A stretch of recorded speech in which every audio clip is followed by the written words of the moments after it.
Michael Bailey sat down with Terry Davis, up-and-coming filmmaker and Columbia native, to discuss film school, his latest project, and his gang-affiliated past.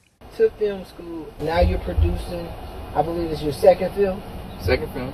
So walk us through that process from gang member to film school to now being a director. Well, it wasn't easy. When I grew up, I didn't grow up saying I wanted to be a director or even going to college. It just happened because when I was actually in the game, involved in the game, deep in the game, unlike a lot of people who try to do stuff for fads or phases or whatever, but for me, that's all I wanted to do. And at the time, I used to take pictures, video of us just hanging. This was before YouTube, this was before all this social media stuff. We just did it so when we, got high and stuff, we could just look back and say, look at us, acting silly or whatever. And as stuff started to get real, people started going to jail. Even myself, I started realizing like, yo, this is not going to work. So I decided to go to college. Still was getting in trouble in college. And I realized that the drug game was not what I thought it was. Obviously, a lot of people say that. But for me, being from where I'm from, money is different than it is in bigger cities. I'm from Columbia, South Carolina. The population is maybe 130,000. And at the time, I was making $1,000 a day. So for me, I thought I was rich. I mean, that might, for other people in bigger cities, that may mean that's no money. Because, in like New York, you can make $10,000 in one day. But to be from where I'm from, in the city where I'm from, you got $20,000, $30,000 cash. You the man. You know what I mean? And for me, that's the only life that I wanted to live. So, what college do you attend? What film school are you at? Well, right now I'm at the New York Institute of Technology. But just to bring full surface the other situation, I basically had to use the drug money to pay lawyer fees. And since I couldn't flip the money to sell drugs, I had to start doing something else, which was I started using the money to throw parties. So I started putting up videos on YouTube, and I got a pretty good response from those videos. So I was like, yo, why not start putting up videos of me being in the game? Started putting up videos, started out slow. Next thing you know, one video getting 100,000 views, another video getting 200,000. And this turned into over 3 million views for my YouTube channel itself. And that turned into, you know what, I think I'm good enough.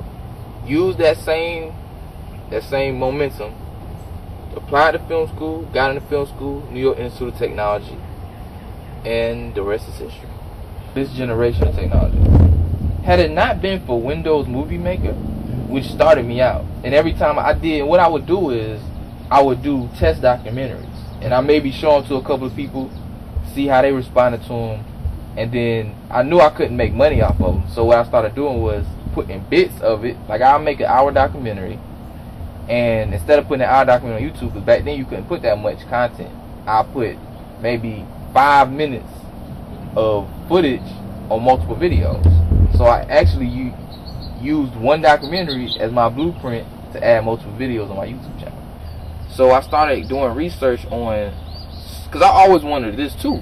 Because at the time, I think American Gangster was popular. And I always was wondering, like, yo, it gotta be big time guys from South Carolina. And it was. And that's what created South Carolina Drug Wars.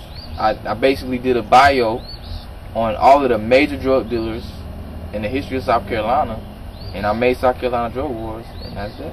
What type of advice could you give a young person that, similar to your situation, another young man from South Carolina that may have dreams of doing something else, becoming a filmmaker himself, or maybe being a music star or whatever? What can you give any advice to the youth about how they should accomplish that? Well, if you, first of all you gotta do is, it sounds simple, which it is simple, but it's hard in the same way. It's like an oxymoron. Like I always like to say, for me, it's easy to go hard. You know what I mean? Because you have no choice. When you think about the people that are on the levels that they're on, a lot of people look at them as, well, that's not really working, but they don't understand how much hours it really takes to be able to make $1,000 off a product or off a song or getting the show or a document, whatever. So $1 million, people you gotta do research on millionaires. You just gotta do your research. The average millionaire works 60 hours a week. The average millionaire wakes up around 6 a.m. You know, and the average millionaire exercises. Whatever that millionaire is doing, or that famous director, or whatever is doing, electrician, you need to be doing that times 2. And that's my best advice. All right. If somebody wanted to get in contact with you or find out some more information, they may be interested in having you come speak, how would they get in contact with you? Well, you can follow me on Twitter for starters, twitter.com/Terry Davis Films, or facebook.com/Terry Davis Flick. Mostly, I like people to engage me on my YouTube though. If you go to YouTube, you type in South Carolina Gangs, you type in Colors Bane in South Carolina, any of those 2 things, South Carolina Drug Wars, you will find me. You will find me. Plenty of my videos. You can go on my channel, whatever. Send me comments, email me, whatever. What's your email? TerryDavisFilms@gmail.com. Well, thanks for taking the time to sit down with us. All right. All right.